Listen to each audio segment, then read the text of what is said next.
Hello बच्चों, let's read the question. The question says the stem tendrils are modified extra axillary branches in first cucurbita, second opuntia, third loofah and fourth nerium.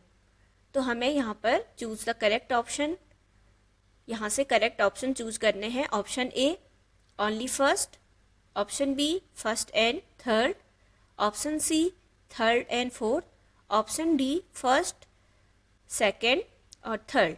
तो हमें बताना है कि stem tendrils modified form है extra axillary branches के. तो हमें जो चार दिए हैं हमारे प्लांट्स, उनमें से हमें ऑप्शन चूज करने हैं कौन से हमारे करेक्ट है. ए बी सी ऑप्शन में से कौन सा करेक्ट हमारा आंसर है. तो यहाँ पर बात की गई है स्टेम टेंड्रिल्स की. So the key concept of this question, the key concept of this question is tendrils. Tendrils क्या है, सबसे पहले हम ये जान लेंगे जो टेंड्रिल्स होती है वो किस प्रकार के स्ट्रक्चर होते हैं. टेंड्रिल्स, जो टेंड्रिल्स होते हैं वो थिन वायरी, वायर की तरह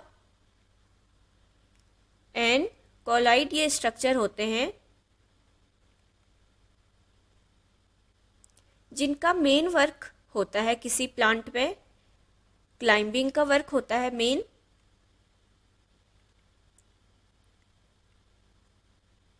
क्लाइंबिंग, जो काफ़ी सॉफ्ट प्लांट होते हैं उनको क्लाइंबिंग करके ये सपोर्ट देते हैं.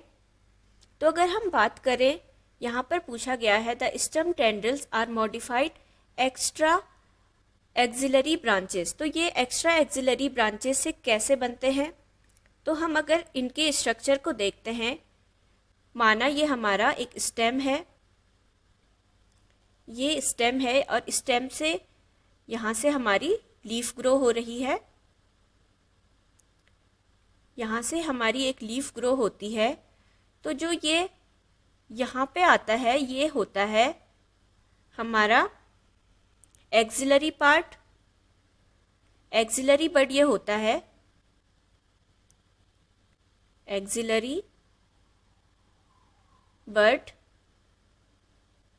और अगर ठीक इसके ही पीछे से या इसी के बगल से एक टेंड्रिल्स का स्ट्रक्चर हमारा फॉर्म होता है. इस प्रकार से हमारा अगर टेंड्रिल्स का स्ट्रक्चर फॉर्म होता है एक्सिलरी बड के ही साथ में एक और एक्स्ट्रा एक्सिलरी बड निकल जाता है, तो वो हमारा कहलाता है एक्स्ट्रा एक्सिलरी टेंड्रिल कहलाएगा हमारा ये extra axillary tendril, axillary tendril, stem tendril, extra axillary stem tendril.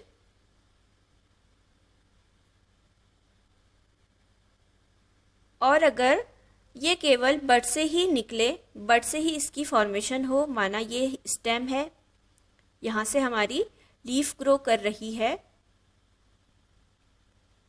और ये इसका बड का पोर्शन है, तो इसी एक्सिलरी बड से हमारा अगर टेंड्रिल्स निकल जाता है, यहीं से टेंड्रिल की फॉर्मेशन हो जाती है, तो ये एक्सिलरी टेंड्रिल कहलाता है. एक्सिलरी टेंड्रिल, एक्सिलरी टेंड्रिल ये तब कहलाएगा जब बड से इसकी फॉर्मेशन होगी, एक्सिलरी बड से टेंड्रिल. तो हमसे क्वेश्चन में पूछा गया है एक्स्ट्रा एक्सिलरी स्टेम टेंड्रिल के बारे में, ये किस में पाए जाते हैं. तो जो एक्स्ट्रा एक्सिलरी ब्रांचेस से निकलने वाले स्टेम टेंड्रिल्स होते हैं वो हमारे पाए जाते हैं कुकुरबिटा एंड लूफा. फर्स्ट है कुकुरबिटा,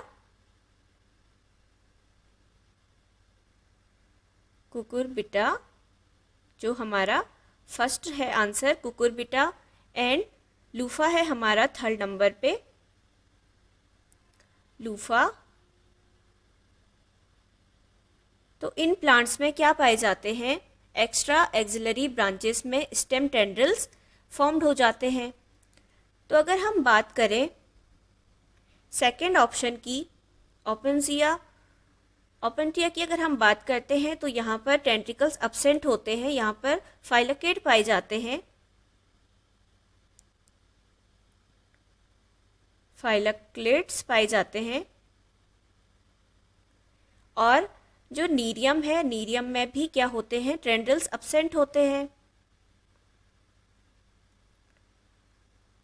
टेंड्रिल अब्सेंट।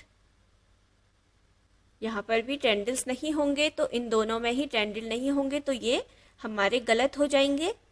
और राइट कौन से हैं, कुकुरबिटा एंड लूफा। तो ये है हमारा right answer option B, first and third. बाकी ऑप्शन हमारे इनकरेक्ट हो जाएंगे क्योंकि यहाँ पर फर्स्ट एंड थर्ड को मेंशन नहीं किया है। So the right answer is option B, cucurbita and luffa में stem tendrils are modified axillary branches से मॉडिफाइड होते हैं। Hope you will understood it well. अच्छे से आप समझ गए होंगे। Best of luck, thank you.